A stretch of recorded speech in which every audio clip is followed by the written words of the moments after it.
ఫిలిప్పీ పత్రిక 2వ అధ్యాయం 22వ వచనం. అతని యోగ్యత మీరు ఎరుగుదురు. అతని యోగ్యత మీరు ఎరుగుదురు.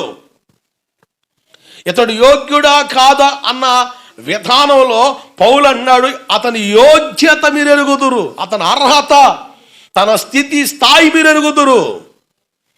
చాలా చక్కగా చెప్తాడు ఫిలిప్పీ సంఘంతో. అతని యోగ్యత, సీజన్డ్ అంటే అన్ని సమయాల్లో దేవుని పరిచయకి ఇష్టపడే వ్యక్తి. ఎక్కడ కూడా ఇలా పడ్డు, ఎక్కడ కూడా నిరుత్సాహపడ్డు, ఎక్కడ కూడా కలవరపడ్డు, ఎక్కడ కూడా అలగడు, సొనగడు, కొనగడు, మూలగడు. అతని యోగ్యత మీకు తెలుసు. సంఘంతో చెప్తున్నా మాట. సంఘం అంటే ఒకళ్ళిద్దరు కాదు, కొన్ని కుటుంబాల కలయిక సంఘం. ఆ సంఘంతో అన్నాడు, అతని యోగ్యత, అతని అర్హత మీకు తెలుసు.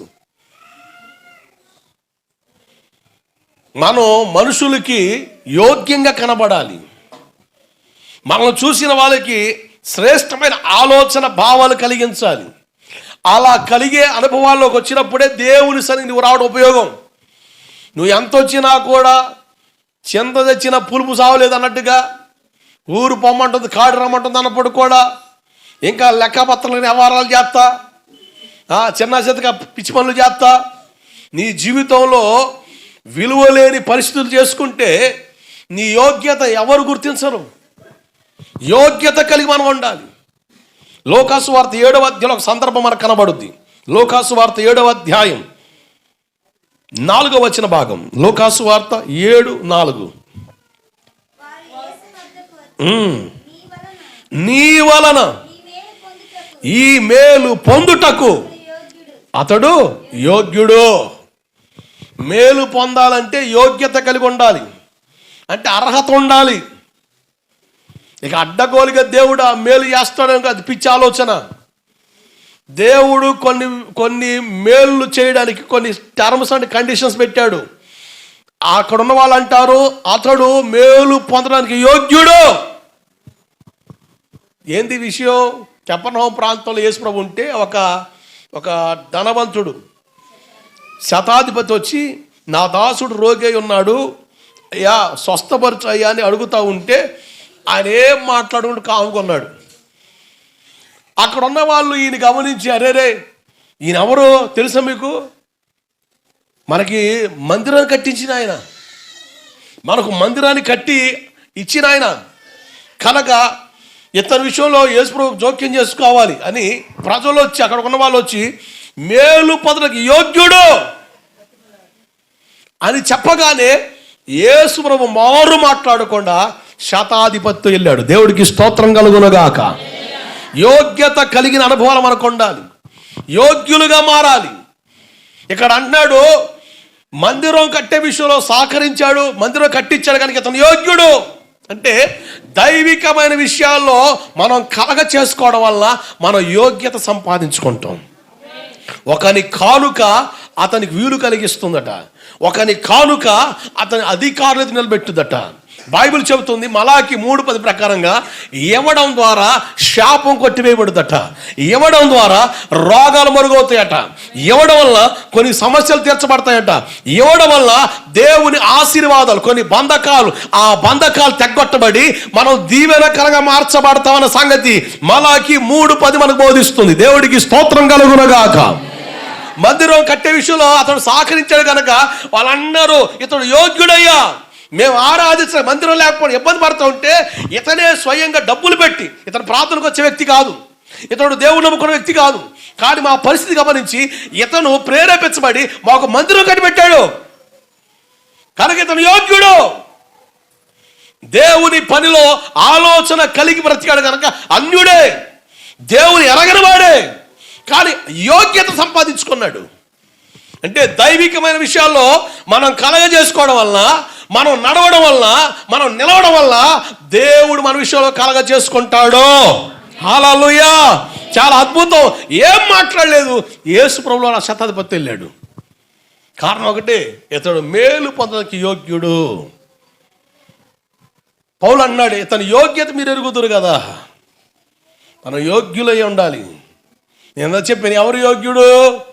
ప్రభు మెచ్చుకున్నవాడే యోగ్యుడు. ఆమేన్. ఎవరు యోగ్యుడు? 2వ కొరింథీ పత్రిక 10వ అధ్యాయం 18 వచ్చిన చదవండి త్వరగా. ఎవరు యోగ్యుడు?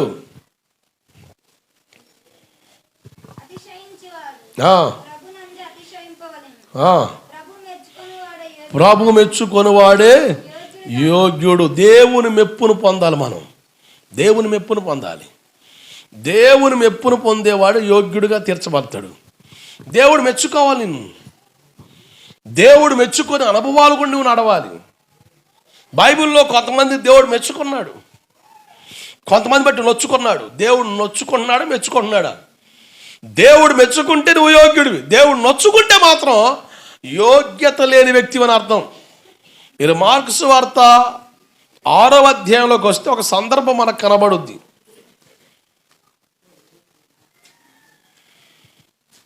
మార్కు సువార్త 6వ అధ్యాయం 5వ వచనం.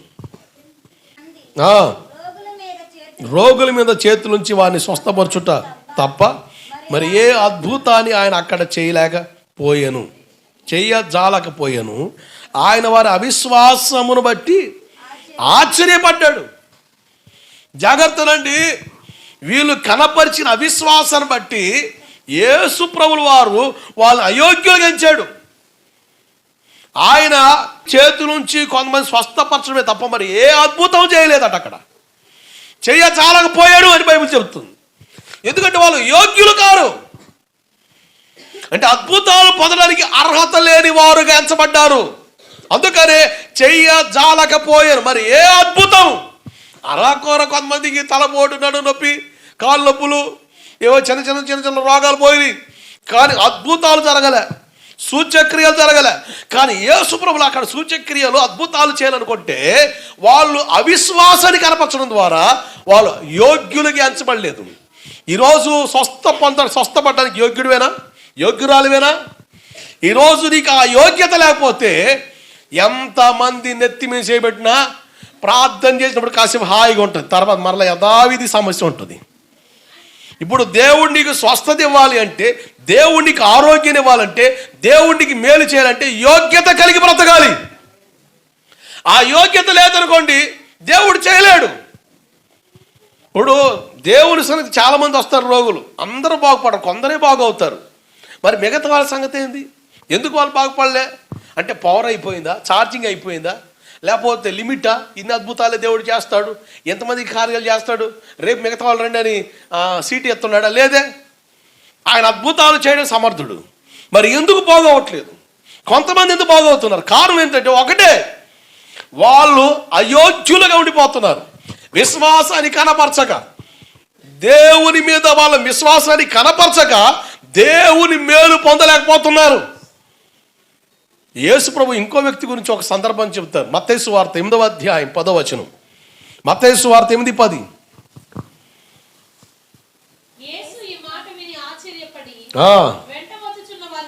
వెంట వచ్చుచున్న వారిని చూచి ఇశ్రాయేలులో ఎవనికైనను ఆశ్చర్యపోయాడు.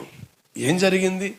ఒక శతాధిపతి వచ్చి, అయ్యా నువ్వు నా ఇంటికి రావడానికి కూడా అర్హుణ్ణి కాదు, నువ్వు నా ఇంటికి రావాల్సిన ఒక్క మాట సెలవు, నా దాసుడు స్వస్థపడతాడు.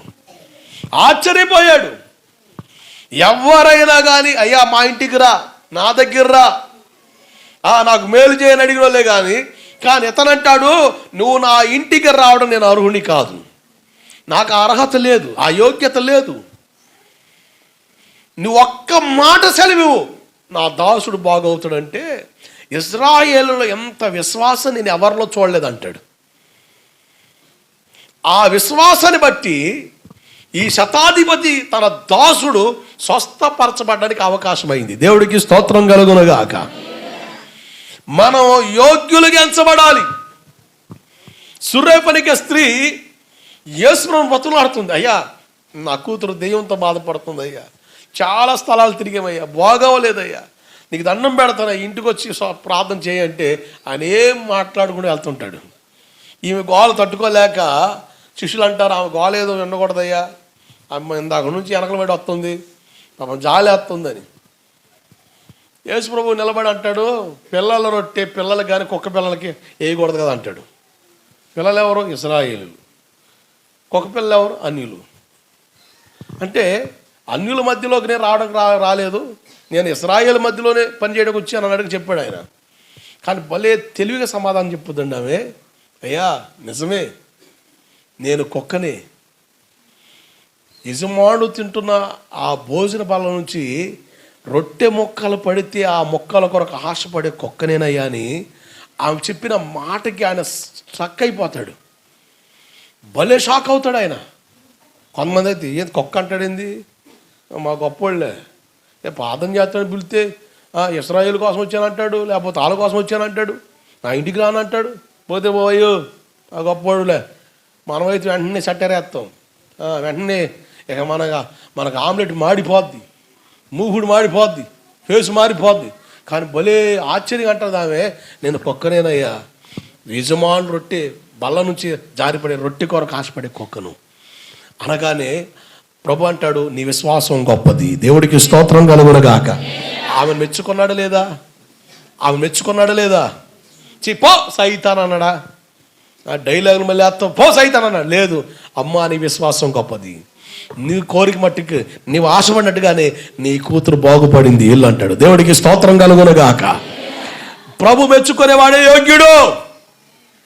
అంటే దేవుని మెప్పును పొందే యోగ్యత, అర్హత మనకు ఉండాలి. తిమోతిలో ఉన్నాయి. దేవుని మెప్పును పొందే యోగ్యత తిమోతి కాపాడుకున్నాడు కనుక నేను పౌలు అన్నాడు, అతని యోగ్యత మీకు తెలుసు కదా అంటున్నాడు. ఎవరు యోగ్యుడు? దేవుడు మెచ్చుకున్నవాడే. అందుకనే బలలో మేమంటాం, అయోగ్యంగా బలను సమీపించకూడదని. యోగ్యంగా సమీపించాలి. ఎవరు యోగ్యుడు, ఎవరు యోగ్యురాలు? బైబిల్ చెబుతుంది, ఆయన మెప్పు పొందినవాడు యోగ్యుడు. దేవుడికి స్తోత్రం కలుగునుగాక. ఇద్దరు ప్రార్థన చేస్తున్నారు, ఒకటి బడాయి చేస్తున్నాడు, నన్ను చూడు నా బడాయి చూడని. నేను వారం 2 సార్లు ఉపవాసాలు ఉంటున్నాను, ఇది చేస్తున్నా అది చేస్తున్నా చెప్పి ఎరగదీసి ప్రార్థన చేస్తున్నాడు. యేసు ప్రభు అతను చూస్తున్నాడు, ఆయన ముందలే బలిపేట కాడ ఉన్నాడు.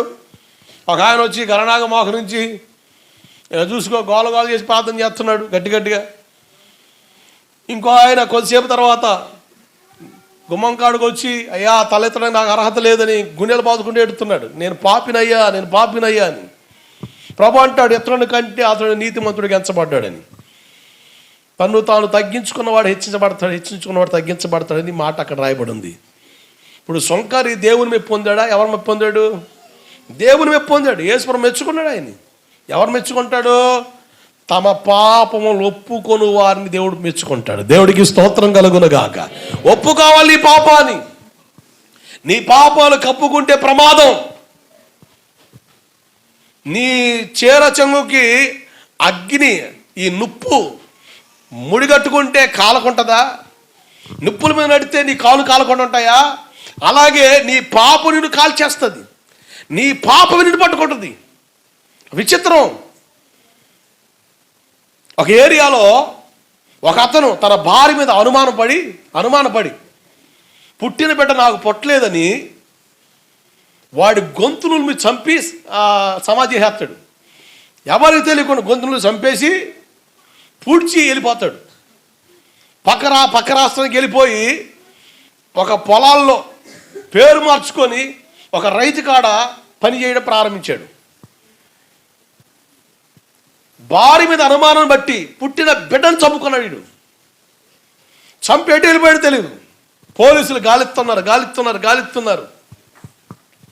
దాదాపు 26 సంవత్సరాలు గడిచిపోతుంది. తన భార్య కొన్నామేమో బెంగళూరు వెళ్ళిపోయింది పనుల నిమిత్తం. ఇంకెవరు లేరు అక్కడ. కొన్ని సంవత్సరాల తర్వాత వీడు పెళ్లి చేసుకున్నాడు. అక్కడ పెళ్లి కాలేదని అక్కడ ఒక అమ్మాయిని పెళ్లి చేసుకున్నాడు. అక్కడ ఆమెకి 2 కూతుర్లు పుడితే కూతురు పెళ్ళి క్లోజ్ ఫ్రెండ్ ఉన్నాడు వాళ్ళ ఊరిలో డీరెస్ట్ ఫ్రెండ్ ఉన్నాడు. వాడికి కబురు పెట్టాడు.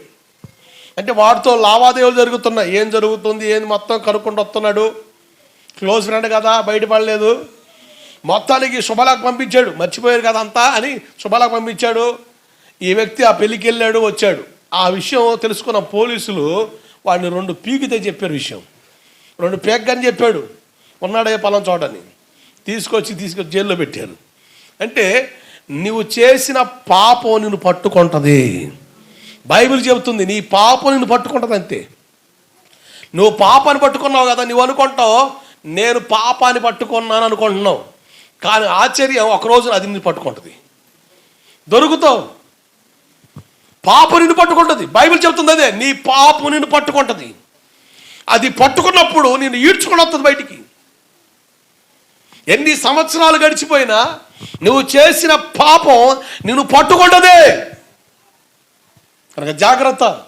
దేవుని కాడ ఒప్పుకొని పశ్చాత్తాపడి దావీదులాగా ఏడ్చి కన్నీరు కార్చి మొర పెడితే మనమేమంటాం, దావీదు బెత్షెబతో పాపం చేశాడండి, దావీదు రాజే బెత్షెబతో పాపం చేశాడు అని నేను బోడి ప్రసంగాలు చేయొచ్చు. దావీదు బెత్షెబతో పాపం చేశాడు కనుక తన కుటుంబం చిందరవందర అయిపోయింది, గందరగోళం అయిపోయిందని. కానీ దావీదులో ఉన్న గొప్ప గుణం ఏంటి తెలుసా? దేవుని కాడ ఒప్పుకొని పశ్చాత్తాపడి కన్నీరు కార్చి ఏడ్చాడు. దేవుడు అంటాడు, ఒక బెత్షెబ విషయంలో తప్ప దావీదులో ఏ పొరపాటు నాకు కనబడలేదు అన్నాడు. దేవుడికి స్తోత్రం కలుగునుగాక. దేవుడు నీ పక్షం నీకు విరోధి ఎవడో? నేను అంటాను, దేవుడు నిన్ను క్షమిస్తే నేనేవాడిని తప్పుడు అని చెప్పడానికి, నువ్వు తప్పుడు అని చెప్పడానికి నేనేవాడిని. చల్లదుగా, చలమని కాదుగా. దేవుడిని క్షమిస్తే, నిన్ను క్షమిస్తే నీ పాపాన్ని ఎవరు నీ మీద తీర్పు తీర్చలేరు, ఎవరు కూడా నీకు తీర్పు తీర్చలేడు. దేవుడు క్షమిస్తే ఖచ్చితంగా నిత్య రాజ్య వారసులు అవుతాం. కనుక దేవునిసలు ఒప్పుకోవాలి, దేవునిసలు కప్పుకోకూడదు, దేవునిసలు చెప్పుకోవాలి. కొంతమంది భలే చెప్తారు, ఏమండి పాస్టర్ల కాడ, డాక్టర్ల కాడ, పోలీసుల కాడ ఏం దాచకూడదుగా, మీరు దేవుడితో సమానంగా. మరి చెప్పు, ఏం చేసావు చెప్తామా? అబ్బా నీకు అనుకూలంగా చెప్పేస్తావు. డైలమ్మలే పోలీసులు కాడ, డాక్టర్ కాడ, పాస్టర్ కాడ దాచకూడదుగా. చెప్పు మరి, చెప్తామా? అసలు చెప్పంగా, అసలు వదిలేస్తాం, కొసరు చెప్పేస్తాం. జాగ్రత్త. దేవుడిని క్షమిస్తే నువ్వు యోగ్యుడివి, యోగ్యురాలివి. దేవుడికి స్తోత్రం కలుగునుగాక. నేను అంటాను, దేవుని కాడ నిండుగా క్షమాపణ పొందుకో. దేవుని దగ్గర దొరికేది క్షమాపణ, దేవుని దగ్గర దొరికేది కృప, దేవుని దగ్గర దొరికేది విమోచన. కనుక ఆ దేవుని సన్నిధికి వచ్చే మనం ఒప్పింపబడడం ద్వారా ఆయన మనల్ని క్షమిస్తాడు. ఆయన రక్తం నిన్ను కడుగుద్ది, నువ్వు యోగ్యుడిగా మారుతావు. నీ యోగ్యత దేవుడు గుర్తించి ఖచ్చితంగా నిన్ను మెచ్చుకుంటాడు. గట్టిగా చప్పలు కొడుతూ స్తోత్రం చెబుదాం. హల్లెలూయా.